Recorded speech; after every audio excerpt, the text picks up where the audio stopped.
Well, I was going to save it for a bit later, but I think that now that you brought that up, I think that's just important. Now, before we sort of jump ahead with the rest of the news, I just want to say this: the world is at a crossroads, and the battle for world domination is on. Now, we know that Trump uses the movie "The Sum of Fears," "Sum of All Fears" a lot, and it turned up in a lot of Q posts, and it specifically talks about nuclear dust and plutonium that was American that ended up being used against America. And that's where the comparisons are drawn. So if these nuclear sites in Iran are linked back to uranium one via the nuclear dust, that's American uranium that was facilitated through the uranium one deal that saw a Russian government owned company purchase a Canadian firm that used American uranium, 20% of Americans' uranium resources. And it only happened whilst in the Obama administration after Hillary Clinton received a $145 million donation to the Clinton Foundation, and Bill Clinton got a series of $250,000 a throw speeches from Rosatom, I believe. Rosatom, thank you. Was the company. I remember covering it in 2019. Yeah, and this happened back in 2012, right? So this is how long this story's been going on. So they're the comparisons. But here's where that's an interesting point. So what you're saying is, what if when we go in and we quote unquote collect the nuclear dust, as President Trump likes to refer to it as, what if we can trace that back, is what you're saying, to Rosatom and Uranium One? Yeah, exactly. So wow. Exactly. And then therefore Obama's once again in the frame. It won't just be Russiagate, it won't just be 2020, it won't just be 2016, etc. If it's that and it's Hillary, well, there's the collapse. You don't need the Epstein files at that level because it's going to take everyone out anyway. And I think that's the other point, because we knew way back when that the Epstein stuff was going to be nasty, and it was. Not that you can't hold people to account for it, but it certainly makes it easier at that point when you can. But back to where I was going, there is a battle for control of the world, and the players are clear. They're the globalists, there is China, there is the United States, there is Israel, and there is Islam. They are all the players. All of those groups that I've mentioned would all take control of the world if they could get it. Now, some will say, oh, it's all about Israel and they're really secretive for the globalists, etc. Now, everyone's playing against everyone here. The only one that's really, well, it's not right. The globalists are the Davos set, the UN, the WHO, the Trilateral Commission, NATO, and the Paris Accords, and the Five Eyes countries exclusive of the United States now. They all work together. And as Gavin Ashton, who I quote regularly, said, they are also working with the cultural Marxists and the Islamists to work together to bring in this new system. Now, the thing is, Islam works independently, like you saw them attack Anthony Albanese in the Lakemba Mosque. Now, Albanese is working for the cultural Marxists, which means he's using Islam to get what they want. But when push comes to shove, the Islam crowd, when it comes down to the globalists, well, they're going to fight each other too, because they want Sharia law. They don't want globalist law. They don't want to be totally surveilled and be run by an artificial intelligence. They want to have the law of the Quran. So this is how it works. Now, where it gets so interesting is that China, moves, counter moves, all the rest of it. They obviously want world domination, and they've done it through their predatory pricing. The whole BYD car story is fascinating. How much money the state Chinese money's put into to make them the biggest car manufacturer in the world in literally no time flat. But things are starting to fall apart, and they now have massive debt. And got to put gas in those cars. Well, but from an EV perspective, they're breaking records everywhere. But now they've got the glut like Tesla, etc. And so there's other problems there. So if you can put financial pressure on the Chinese government, they can't subsidize these companies anymore. However, the Chinese government's already well ahead on robots and biotech, etc. So they're doing the same system so that they can dominate quickly and take over already established market share of all these businesses that are coming. So China's certainly a player. The United States was the one we cover the most and we get the most coverage, and Donald Trump is single-handedly leading that resistance against the world and is being punished by the globalists, which we all know who they are, the mainstream media, etc., and is fighting China. But we just saw this week the Chinese ship that was sending bomb parts to Iran, that's been caught up. So now we now have public knowledge that they're still working. There's a Cold War going behind the scenes.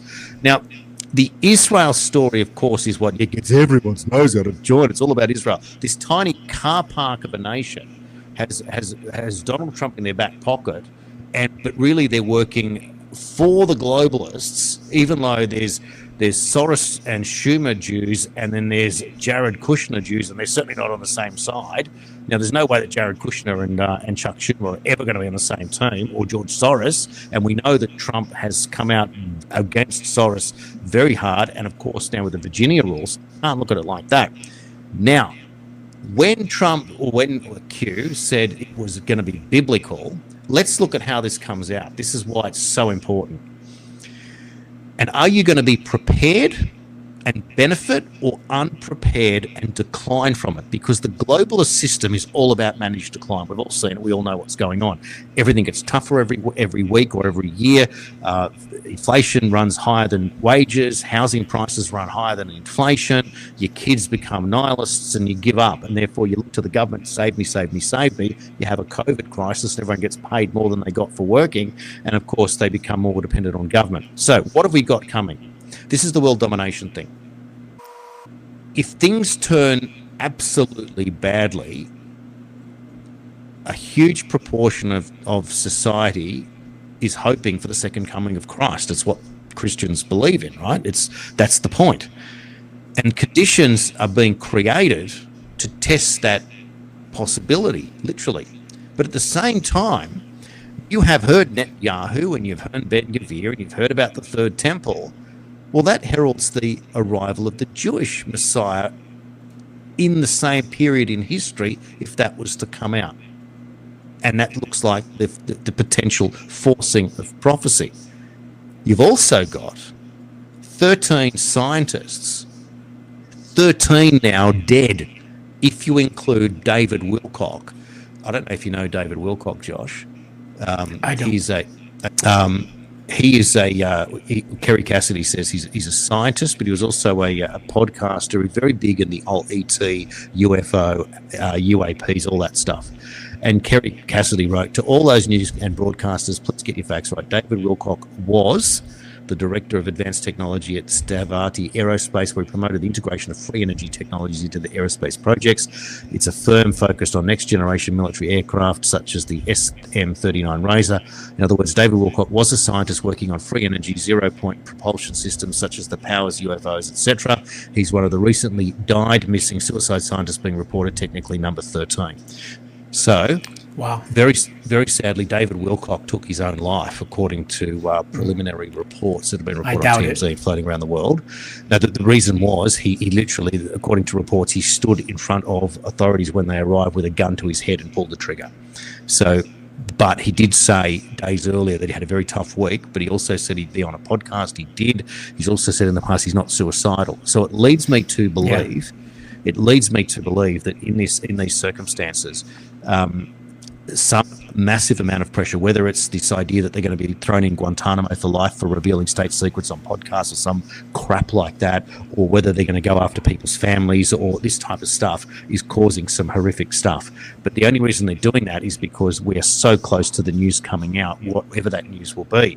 Let me cover kind of what you were talking about as far as the Israel, United States, the globalists, and China and all that. I agree and I disagree. I don't believe Israel is a player for global dominance. Absolutely not. Not even close. They have a great military, but they're too small. So that's number one.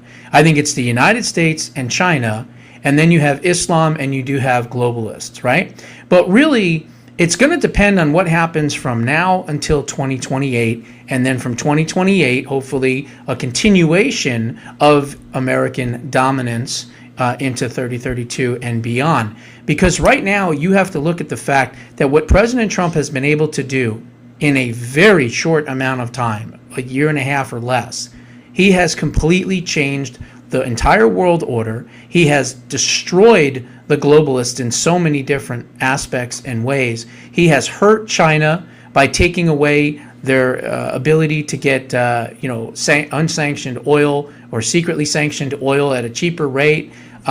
We've got the AI propulsions. We've got the processing plants. We've got the chips. We've got all that. The only thing China has, and this is a problem, but they're working on it, is they have pretty much a monopoly almost on rare earth minerals. Okay, they have about 90% and probably 95% of all the ability to extract it.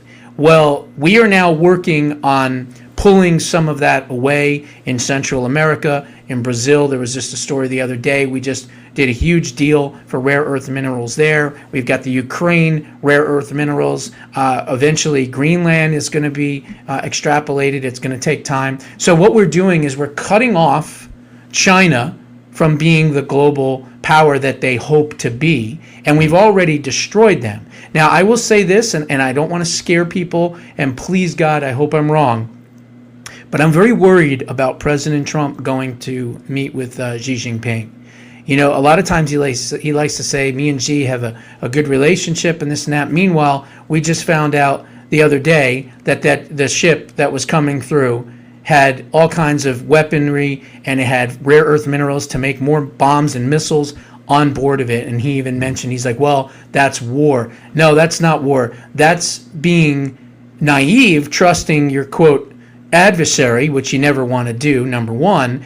And Xi Jinping and China can never, ever, ever, ever be trusted in any way at all. And so President Trump needs to understand that. I believe he does, and maybe he's just playing him. But quite frankly, after kicking the living hell out of China and hurting them and destroying, their gas and their energy sector and everything else, what does Xi and China have to lose? This is the adversary for China. I would instruct President Trump to perhaps meet with him over Zoom, if you know what I mean. Well, I'll go a step further. I think this is the setup for what will be the COVID truth. And I think that when it's proven that COVID was made in a Wuhan lab, and China will get the bill, which keeps going up, but I think it'll be somewhere in the vicinity of 25 to 40 trillion US dollars is the fine that they will pay, which will pay off the US national debt one way or another, and also harm China massively at that point. And it might well force some form of financial reset because of the numbers, but it will certainly make that shift. So it is, you're right, and this is the jostling in the positions of what's happening in this battle for world domination, and that is my point. China's not giving up this, but a very, very long game.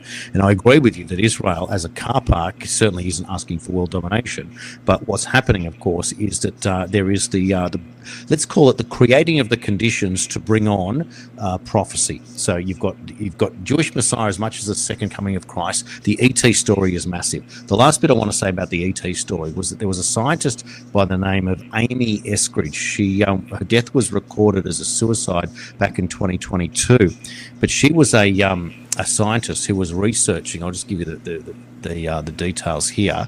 She was working on anti-gravity research, right? So this is a big deal. This is again what David Wilcock is talking about. So this is free energy, anti-gravity, UFO type of stuff that can allow you to move at speeds that are technically greater than the speed of light, etc., that allow you to travel the distances to get to other planets, etc. This is what they were actually looking into, even without the public evidence knowing that this could even be true or that others have come here. It's whatever it is. Have you heard of the P-52s? They are the survivors who do not go underground. And the P-47s. Do you know what that is? The P-45s, meaning they are from the future, 45,000 years ahead of 45,000 years ahead. P-47 is present plus 47,000 years. P-52 is present plus 52,000 years. They would be considered 45,000 years and 52,000 years, respectively, ahead of us.